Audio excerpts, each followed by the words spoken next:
નમસ્કાર, આપ જોઈ રહ્યા છો નેશન પ્લસ ન્યૂઝ. હું છું આપની સાથે હેતલ ભગત. અરવલ્લી જિલ્લાના મેઘરજ નગરના પેટ્રોલ પંપની પાછળના ઝૂંપડા ઉપર કાંકરીચાળો કરવામાં આવ્યો હોવાની ઘટના સામે આવી છે.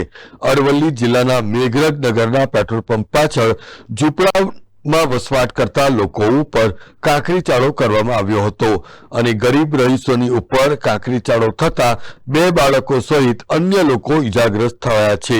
મેઘરજ પોલીસ મથકે કોઈક જાગૃત નાગરિકે આ ઘટના અંગેની જાણ કરતા પોલીસે વધુ તપાસ હાથ ધરી છે. અત્રે ઉલ્લેખનીય છે કે જમીન ખાલી કરાવવાના મુદ્દે છેલ્લા ઘણા સમયથી વિવાદ ચાલી રહ્યો છે.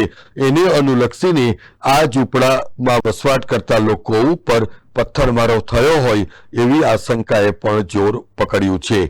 Kapil Patel, Nation Plus News, Aravalli. સમાચારોના સતત અપડેટ મેળવવા માટે અમારી નેશન પ્લસ ન્યૂઝની યુટ્યુબ ચેનલને સબસ્ક્રાઇબ કરો, બેલ આઇકન દબાવો અને જોડાયેલા રહો ફેસબુક, ઇન્સ્ટાગ્રામ અને ટ્વિટર પર.